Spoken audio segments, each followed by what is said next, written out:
The eye of the storm is the concept that you have this eye where it's nice and calm. Everything seems good right here, right? This is good right here. Everything around you, if you look at a hurricane, is disastrous. It's chaos and destruction, and right?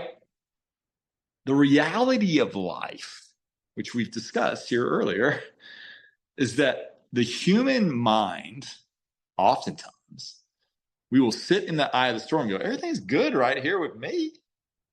I'm great. It's all that out there that's bad.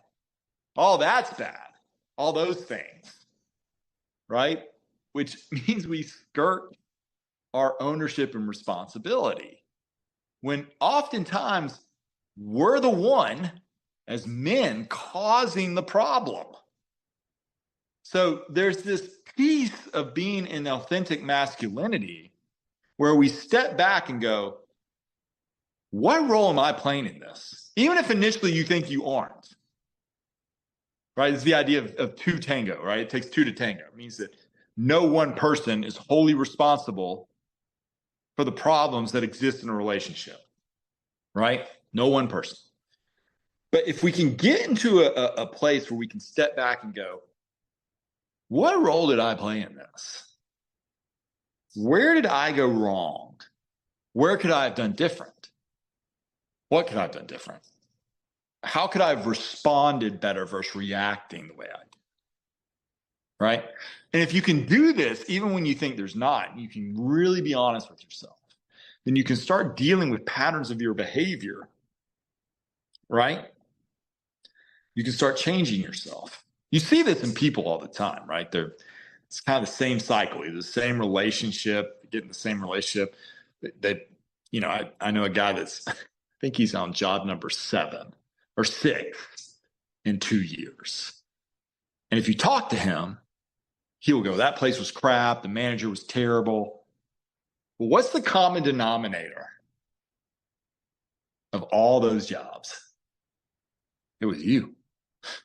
But he still can't bring himself to go, yeah, I got some issues. I'm definitely making things difficult. I'm definitely causing some problems.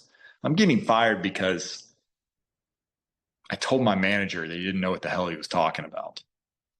Right? So we have to take ownership. Otherwise, what happens? Drama gets created. You think about 6 jobs in 2 years, that's a lot of drama. A lot of bad stuff happening there.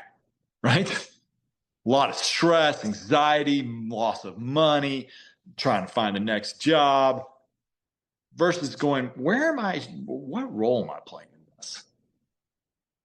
What have I done that contributes to this situation?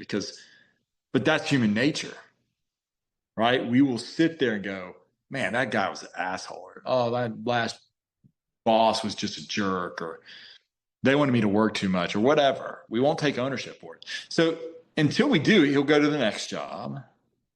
Same thing will happen. He'll go to the next job. Same thing will happen. They'll go to the next relationship. Same thing will happen over and over and over. Right? Because the fact of the matter is, if I want to be different, I have to do something different. I have to own where I'm at. So there is a thing called self-work, which is what you're doing in this program. Self-work. And self-work is when there's something that needs to be addressed and you address it. You actually step into that space, right? If he would go, what role am I playing in this? But we don't want to do that, right? Because that feels bad.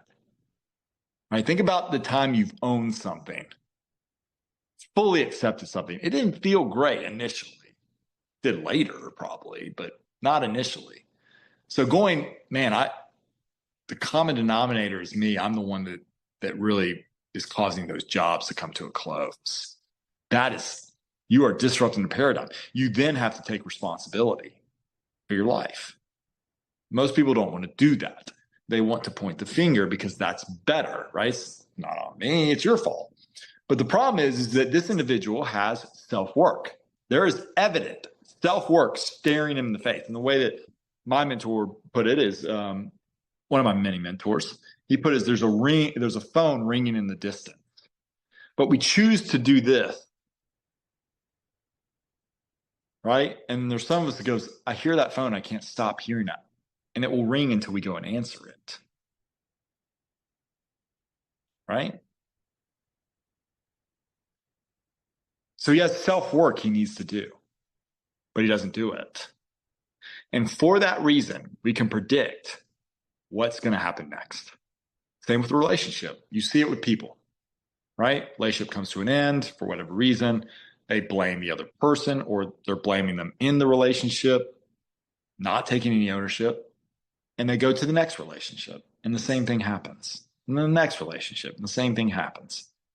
And they blame other people, and they go, it's your fault, because they can't take ownership, because that is a painful and hard process.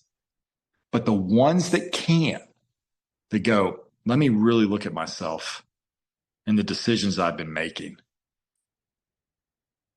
What role do I play? There's growth there. When you do your self-work, your life changes. But doesn't it take some ownership? Look at your addiction. You had self-work to do. Are you doing it? So that you quit repeating the same patterns over and over and over. And you will, because you're doing something different than what you've done before. Right? And that is extremely impactful. A man who can sit back and objectively look at situations and go, before I do anything, what role did I play? And be honest with himself is unstoppable.